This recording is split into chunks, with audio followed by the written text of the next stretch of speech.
Hello बच्चों, आज हम पढ़ेंगे कक्षा 10वीं की गणित का अध्याय 5 जिसका नाम है समांतर श्रेणियां और इसकी पढ़नी है प्रश्नावली 5.1। इसके बाद पिछले वाले वीडियो में हम लोग प्रश्नावली 5.1 के क्वेश्चन नंबर 1, 2, 3, 4 तक कर चुके हैं। लेकिन क्या हुआ था कि क्वेश्चन नंबर 4 के जब हम कर रहे थे तो उसमें बहुत सारे क्वेश्चन है। कितने हैं?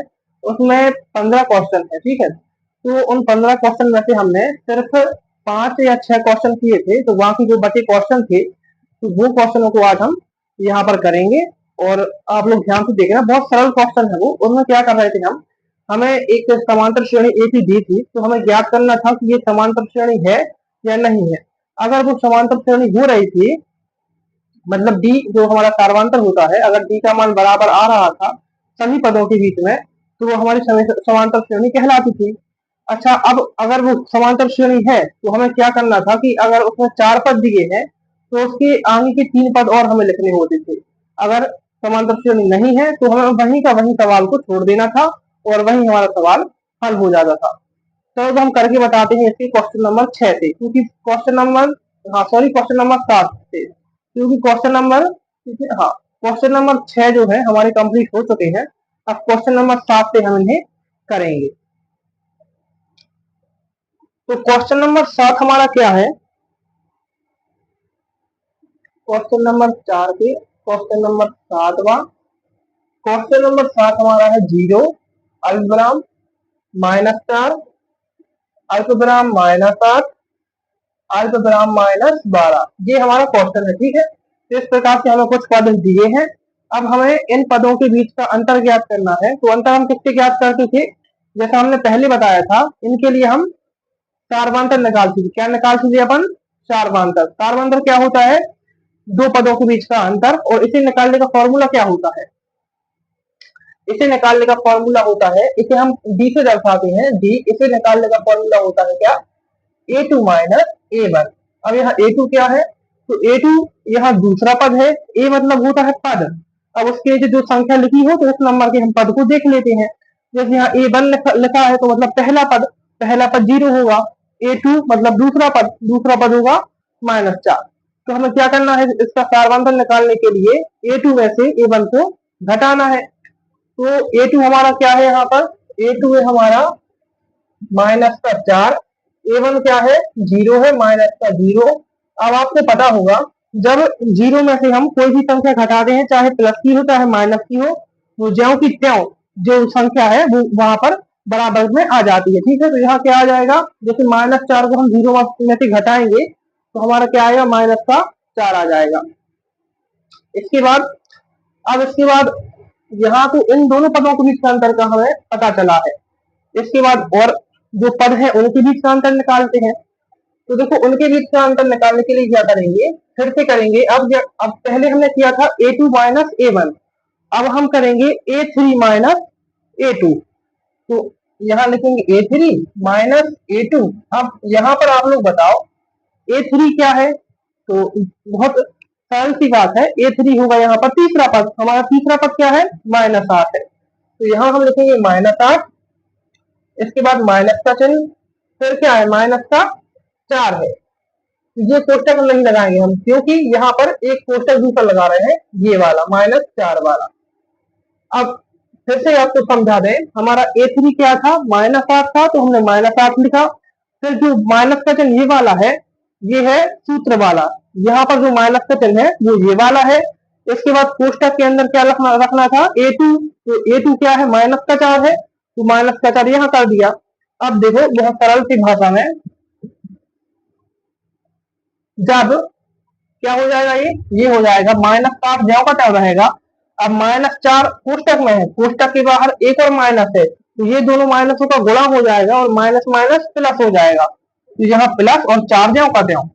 अब ध्यान से देखना, जब माइनस के 8 में से हम प्लस के 4 को घटाएंगे तो हमें क्या मिलेगा?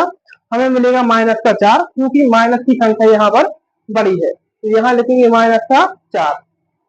और ये तो हमने आपको समझाने के लिए बताया था। ठीक, चलिए, अब दो पदों के बीच का अंतर हमें मिल गया है। अब हम करेंगे तीसरे पद, ये इन दोनों पदों के बीच का अंतर। लिखेंगे डी। अब क्या है? ये कौन सा पद है? ये है A4, मतलब चौथा पद। तो A4 माइनस A3।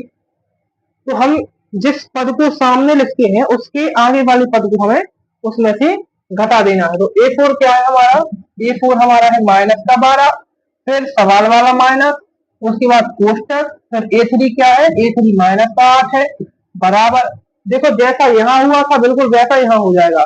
क्या होगा, माइनस का 12 ज्यों का त्यों, ये माइनस का 8 इस माइनस इन दोनों का गुणा होगा, हो जाएंगे माइनस माइनस प्लस, 8 ज्यों के त्यों। अब देखो जब माइनस के 12 में से हम प्लस के 8 को घटाएंगे तो यहाँ पर आ जाएगा माइनस का 4 आ जाएगा, ठीक। तो अब क्योंकि हमने 3 अंतर निकाल लिए हैं, एक A2 माइनस A1, एक A3 माइनस A2, एक A4 माइनस A3, और हमें दिख रहा है इन तीनों अंतरों में समान संख्या आ रही है, -4 -4 -4। मतलब क्या है, मतलब ये है कि ये हमारी AP है। अब यहाँ हम नीचे क्या लिखेंगे, तो जैसा हम पहले सवालों में लिख रहे थे बिल्कुल वही लिखेंगे कि D का मान बराबर है, D का मान बराबर रहता है यह एक AP है, ठीक है। तो ये जो इतनी हिंदी है ये हम पिछले सवालों में भी लिख रहे थे और हमने आप लोगों को बताया था कि अगर इनका मान सेम आ जाए तो हमें ये वाली लिखनी है लाइन कि D का मान बराबर है, ये देखो बराबर है, अतः यह हमारी एक AP होगी। अच्छा, तो क्वेश्चन क्या कह रहा था, जब अपन क्वेश्चन पढ़ रहे थे तो उसमें क्या लिखा था कि अगर आपको AP मिल रही है सबसे पहले तो जांच करनी है। अगर जांच में D का मान बराबर आ रहा है मतलब हमारी ये जो दिया है पद ये AP है, तो अगर AP मिल रही है तो जो पद दिए हैं उनके आगे के 3 पद और लिखने हैं हमें। तो हमें कौन से पद दिए हैं, तो यहाँ लिखेंगे हम A इंटू P मतलब अर्थमेटिक प्रोग्रेशन। क्या दिया है, 0 -4 -8 -12। अब इसके आगे के पद कितने लिखने हैं, 3 लिखने हैं। तो वो 3 क्या पद होंगे, तो उन्हें लिखने के लिए क्या करेंगे अपन, माइनस के 12 है, यहाँ हमारा अंतर क्या आया, माइनस का 4 आया। तो देखो यहाँ देखो 0 में हमने माइनस का 4 जोड़ा तो माइनस का 4 आया, फिर माइनस के 4 में फिर माइनस का 4 जोड़ा तो माइनस माइनस प्लस, 4 और 4 8, चिन्ह ज्यों का त्यों माइनस के 8 आ गए। इसी प्रकार से -12 में हम -4 को फिर से करेंगे। तो देखो ये है -12, ये है -4, माइनस माइनस हो जाएंगे प्लस, लेकिन चिन्ह आएगा माइनस का, तो क्या होगा 12 और 4 16 हो जाएंगे, कैसे, माइनस के। बिल्कुल इसी तरह से हम यहाँ कर देंगे, क्या कर देंगे, -16। इसके बाद -16 में -4 को ऐड किया तो हो जाएंगे कितने, माइनस के 20, फिर -20 में -4 को ऐड किया हो जाएंगे माइनस के 24। तो इतनी साल है हमारी AP बनाना यहाँ पर। तो ये हो गया हमारा क्वेश्चन नंबर 7, लिख लो इसे। चलो तो इसके बाद करेंगे हम क्वेश्चन नंबर 8। तो क्वेश्चन 8 ही बिल्कुल इसी प्रकार से बहुत सरल है जैसा अपन पहले कर रहे थे। अपन पहले कैसे कर रहे थे, यही सवाल पहले कर रहे थे, कछु में AP आ रही थी, कछु में AP नहीं आ रही थी। तो अब क्या करने हैं, अब सवालों को बिल्कुल तेज गति से करते जाने हैं। चाहे अपन 7 सवाल कर चुके हैं तो थोड़ा बहुत आइडिया हो चुकी हुई है आपको भी और हमें भी। तो अब बिल्कुल शांत तरीके से सवाल हम देख लियो, ठीक है, और आप भी करके देख लो। तो क्वेश्चन नंबर 8 हमारा है, ये बहुत सरल है। आपको माइनस को आप माइनस का 1/2, फिर से माइनस का 1/2, फिर से माइनस का 1/2, फिर से माइनस का 1/2 और डैश डैश डैश। तो अब देखो सबसे पहले तो ये बताओ, अध्याय 5 का हमने इसके पहले मतलब प्रश्नावली के पहले एक अध्याय 5 का परिचय वीडियो बनाया था। तो वो परिचय वीडियो जिसने भी देख लिया है उन्हें ये पता होगा, अगर सब AP में जो सभी पद हैं वो बराबर आ जाएं, एक जैसे आ जाएं, तो उनमें क्या होता है, ऐसी कौन सी संख्या होती है जो हम जोड़ते हैं तो सब बराबर उसमें आ जाते हैं। अगर आप लोगों ने परिचय वीडियो अध्याय 5 का जो हमने बनाया था वो अगर तुम लोगों ने देखा होगा तो पता होगा, नहीं तो फिर यहाँ आप देख लो एक बार फिर से। देखो -1/2 है, यहाँ -1/2 है, यहाँ -1/2 है, यहाँ भी -1/2 है। तो इनमें हम क्या को जोड़ सकते हैं? तो इनमें हम क्या -1/2 में जब प्लस का 0 जोड़ेंगे तो -1/2। इसी तरह इसमें +0 जोड़ेंगे, इसमें +0 जोड़ेंगे। तो यहाँ पर बहुत सिंपल सा है, हमें कुछ नहीं लिखना है ज्यादा। हमें क्या करना है, यहाँ 0 जोड़ रहे हैं हम, तो आंसर आते जा रहा है।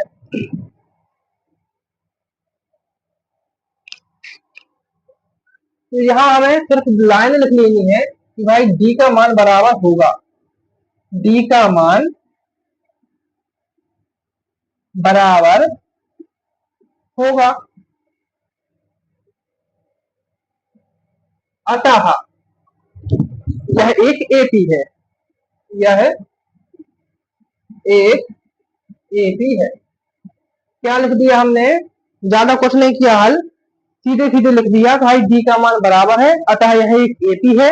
अब अगर एपी है तो इसके आगे की 3 पद और लिखेंगे। तो सबसे पहले तो जितने पद दिए हैं वो लिख लो। क्या दिए हैं? -1/2, -1/2, -1/2, -1/2।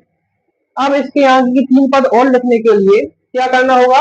0 को फिर जोड़ देंगे। तो जब -1/2 में 0 जोड़ेंगे तो ज्यों का त्यों क्या आएगा? -1/2, फिर से -1/2 और फिर से -1। ये बिल्कुल एक जैसे लिख देने हैं। तो ये हमारे आगे की 3 पद फिर से लग जाए। तो ये हमारा क्वेश्चन नंबर 8 हो गया। बहुत सरल सवाल है, तो आप तुम्हारे 1-2 बार करके देखियो, बहुत आसानी से बन जाएगा, ज्यादा कठिन में है नहीं है, कठिन वचन। अब कर रहे हैं अपन क्वेश्चन नंबर 9। ठीक है, प्रश्न नंबर 9 में करिए अपन तो जल्दी जल्दी। तो क्वेश्चन नंबर 9 में क्या है? क्वेश्चन 9 है अपनो, एक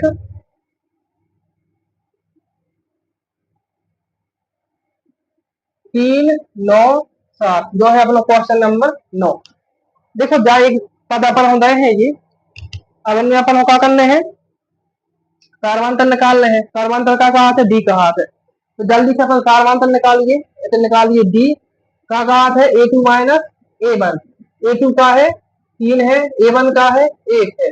3 में से 1 दो, 2 बचे। इसके बाद एक और निकाल है A3 - A2। तो A3 का है 9 है, A2 का है 2 है, 9 में 3 है। ठीक है, A2 में सॉरी कितना है? 3 है।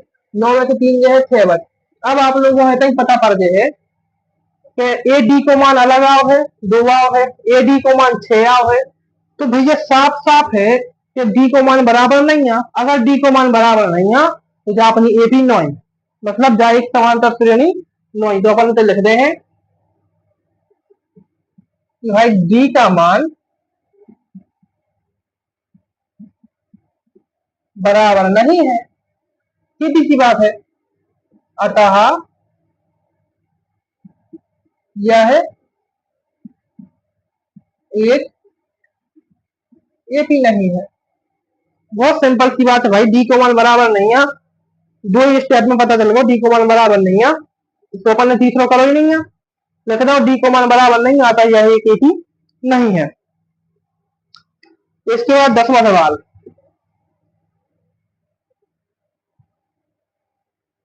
तो अपना 10वां सवाल का है? 10वां सवाल अपनो 10वां सवाल है ए, फिर 2A, 3A और 4A। तो जो है अपना 10वां सवाल A, 2A, 3A, 4A। ये मैं सर्वांतर निकाल है इसको। तो डी A2 - A1 ये हम पहले बता चुके हैं, तो अब ज्यादा बताए हैं हम आप और सीधे सवाल का हल। ठीक है, तो A2 का है अपनो, A2 है 2A, A1 का है A है। जब 2A में से एक एक घट जाए तो कितना बच है? एक ए बच है, सीधी सी बात। ऐसा ही डी कोष्टकों का है A3 - A1। तो A3 अपनों का है 3A है, A2 का है 2A है। जब 3A में से 2A चले गए तो एक ही बच, 3 काफी है, एक काफी, 2 काफी अपन ने बांट दें, एक काफी बची। बहुत सिंपल सी बात। फिर डी A4 - A3। A4 का है अपनो 4 ए है, A3 का है 3 ए है, 4 टाफी हती, 3 टाफी सर से खा लाई, 1 टाफी बची। तो अब इसे आप दिखा रहा हूँ डी को मान सब जगह बराबर आ रहा है, इसे भी पहले स्टेप में, दूसरे में, तीसरे में। तो अगर डी को मान बराबर आ रहा हो तो क्या लिखने हैं भैया, डी का मान बराबर है, अतः यह एक ए थी है। ए थी अपनी कहा थी शुरुआत में, ए थी थी ए, 2 ए, 3 ए, 4 ए। तो अब ध्यान से देखियो, अगर डी को मान बराबर आ जाते तो क्या करना है, अपन जो ए थी अपन हो दई है जितनी पद गए हैं वो में एक्स्ट्रा 3 पद और जोड़ देने हैं। तो ए थी अपनी इतनी रही थी ए, 2 ए, 3 ए, 4 ए तक। अब ए में 3 पद और जोड़ने हैं, तो 3 पद और जोड़ के लाना क्या कर है, अपने जो सारमान तराव है ए हो इनमें जोड़ चल है। जब 4 ए में एक ए जोड़ है तो क्या हो जाए 5 ए, 5 ए में फिर से एक ए जोड़ है तो हो जाए 6 ए, 6 ए में फिर से एक ए जोड़ है तो हो जाए 7 ए। जो अपने आगे की 3 पद लग जाए। क्वेश्चन नंबर 10 में आते हैं तक समाप्त। इसके बाद क्वेश्चन नंबर 11।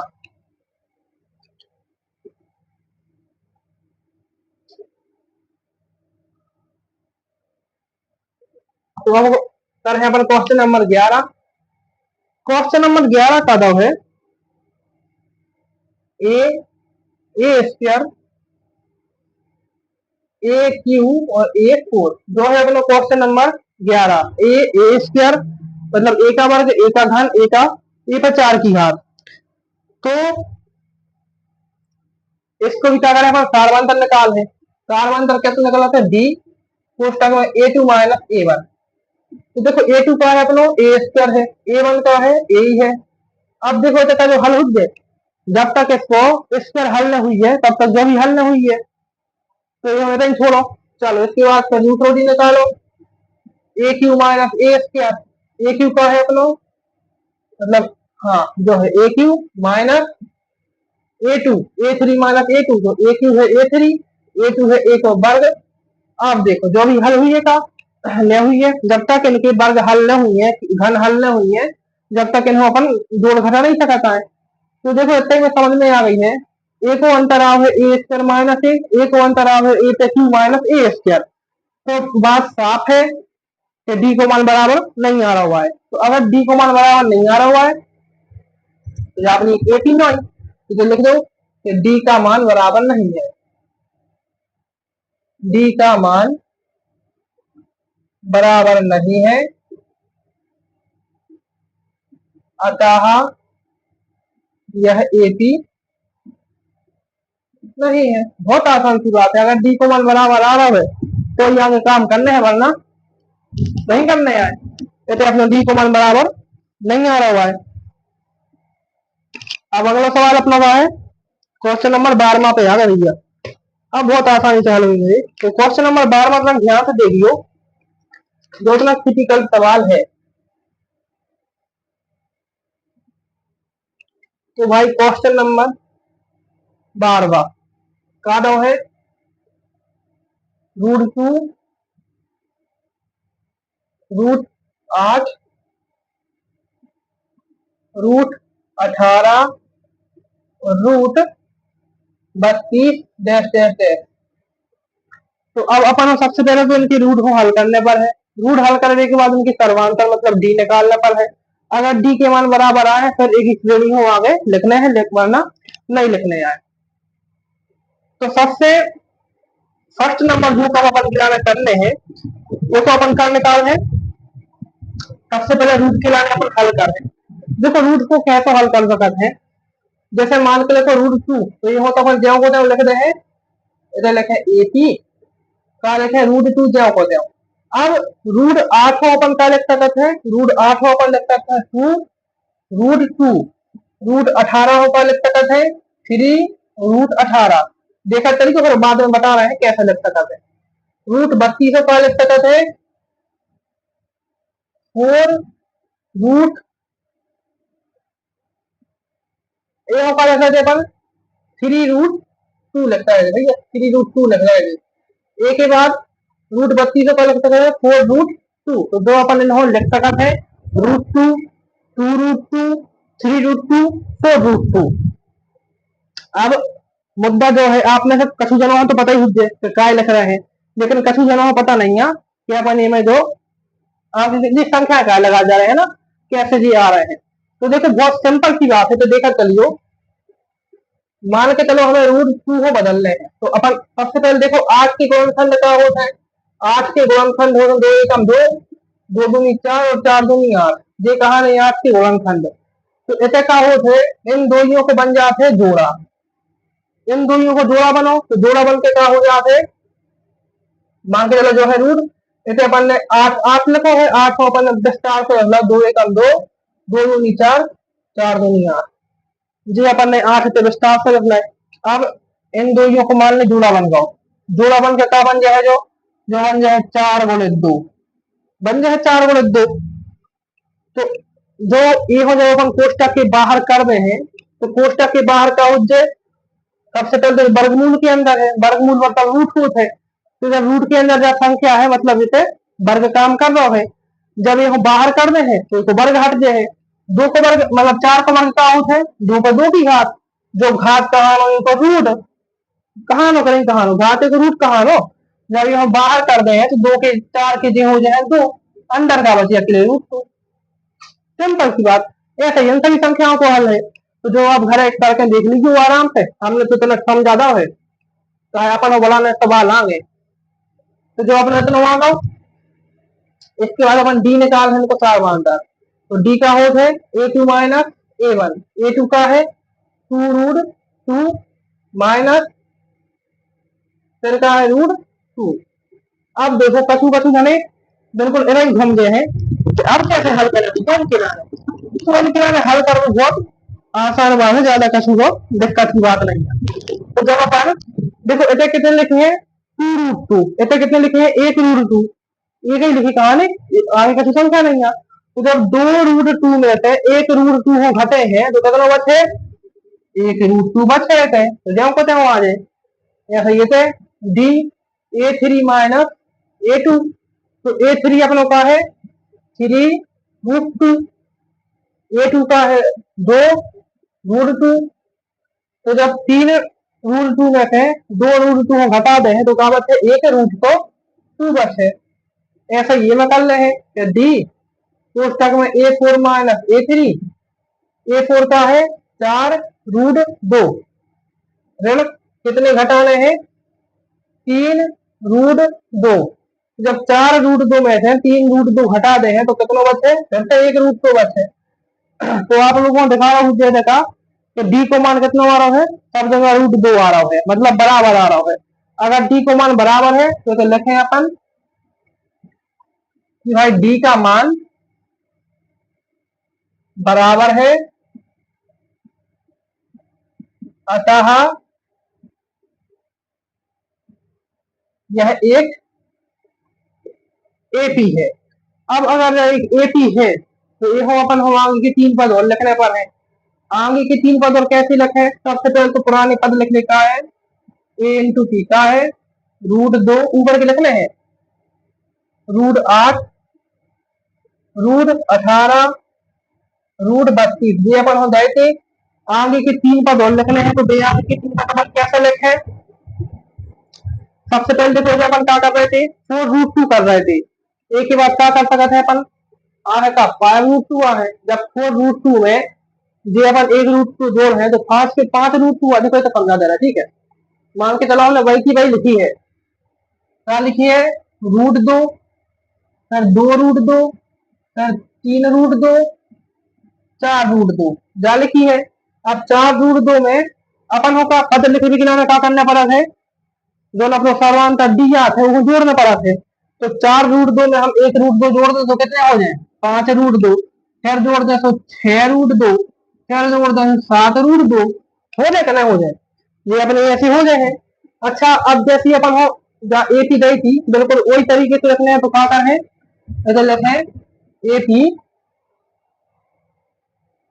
एपी का है √2, √8, √18, √32। अब देखो 5√2 अपन का लिख सकते हैं, 5√2 अपन का लिख सकते हैं। देखो जब 5 को अपन रूट के अंदर ले जाए तो वर्ग हो जाए, तो 5 का वर्ग का होता है 25, और इतने अंदर 42 में 2 है, तो 25 में 2 को गुणा तो का हो जाए 50 हो जाए। तो रूट के अंदर का लिख सकते हैं √50। ऐसा ही जो कितने होंगे, 6 को वर्ग जो तो 6 36, 36 को गुणा अपन 2 में कर है, जब 36 गुणा 2 में कर तो क्या हो जाते 72 हो जाते। जो जरूर के अंदर 72। अब एक और 7×49, 49 दूनी कितने हो 98, 9×8। तो ये अपनी एपी आ गई एक, और इसी के साथ हो रहा है अपना जो सवाल 12वां समाप्त। तो जल्दी से तो क्या स्क्रीन शॉट ले लो, हम दूर भाई जा रहे हैं, क्या तो जल्दी लिख लो। तो सब वीडियो तरह देर के आना बंद करके फिर लिख लीजिए। अपन 13वां सवाल कर रहे हैं। तो अब भैया 13वां सवाल का है, अब 13वां सवाल सरल हुई है। हाँ बहुत सरल है। 13वां सवाल का है √3, √6, √9, √12। जहां पर हम एक एपी गई है, मतलब पद गए हैं कछु, इनमें अपन पारमांतर निकाल लें। पारमांतर का डी कोष्टक में A2 - A1। A2 अपनों का है √6 है, A3 का है √3 है। तो अब देखो जब तक इनके अपन वर्ग हो मतलब रूट हो हटे हैं ना, जब तक ये हल न होंगे तो हल न होंगे। अगर अगर ये हल न होंगे तो अपन हल करने भी नहीं है, सीधे होते का लिख देने हैं। अब देखो कौन भी कर लेते तो रूढ़ ही में आए, तो सीधे होते लिख दो भाई कि डी का मान बराबर नहीं। उनके साथ लिखो आप, तो डी का मान बराबर नहीं है, अतः यह एक एपी नहीं है। ठीक है, शब्द लिखना है आपको, तो एक एक से आप हल करो। अगर नहीं हो रहा तो शब्द लिख दे भैया डी को मान बराबर नहीं है, तो तुम कछु के तो हमारा नंबर दे दीजिए। ठीक है, दिक्कतें नहीं होगा कभी, हमारी बता दीजिए कौन सा ने बताई थी ऐसी। सवाल इतना ही हल होगा 13वां, जब डी को मान बराबर नहीं है तो और क्या कर सकता है, कछु नहीं। चलो इसके बाद करें अपन का क्वेश्चन नंबर 14। क्वेश्चन नंबर 14 अपनों का है, तो क्वेश्चन नंबर 14 अपनों है 1 का स्क्वायर, 1 का वर्ग, 3 का वर्ग, 5 का वर्ग और 7 का वर्ग। और हाँ आप और एक बात और बता दें, जो किताब में से हम पढ़ा रहे हैं जा किताब 2025-26 की है, मतलब नौ वर्जन आए। तो अगर आपकी किताब पुरानी भी है 2024-23 की भी है तो कोई दिक्कत की बात नहीं है, उनमें भी आपको ये सवाल मिल जाए। तो अपना सवाल है तो 1 का स्क्वायर, 3 का स्क्वायर, 5 का स्क्वायर, 7 का स्क्वायर। ये हम अपन ऐसे लिख सकते हैं सरल तरीके से हल करने के लिए। 1 को वर्ग एक ही रहे हैं, 3 को वर्ग क्या हो जाए 3 3 का 9, 5 को वर्ग हो जाए 25, 7 को वर्ग हो जाए 7×49। ऐसे सॉल्व करके आप लिख सका। तो देखो जब इनको अपन फार्मांतर निकाल है, डी का कहा है A2 - A1। A2 का है 9 है, A1 का है 1 है, 9 में से 1 घटो 8 बचो। फिर A3 - A2, A3 अपनों का है 25 है, A2 9 है, 25 में से 9 घटे हैं 16 बचे। फिर से डी A4 - A3, A4 अपनों का है 49 है, A3 25 है, 9 में से 5 गए 4 बचे, 4 में से 2 गए 2 बचे, 24 बचे। तो अब देखियो आप लोग, कहूं बच रहा है 8, कहूं बच रहा है 16, कहूं बच रहा है 24, तो साफ साफ दिखा रहा है डी को मान बराबर नहीं है। अब अगर इनसे डी को मान बराबर नहीं है तो अपन लिख दे हैं भाई कि डी का मान बराबर नहीं है, डी का मान बराबर नहीं है, अतः यह एक एपी नहीं है। सीधी बात है, अगर डी को मान बराबर नहीं है तो अब अपनी एपी नहीं है। इसके बाद इस प्रश्नावली का आखिरी सवाल 15वां सवाल अपन कर है।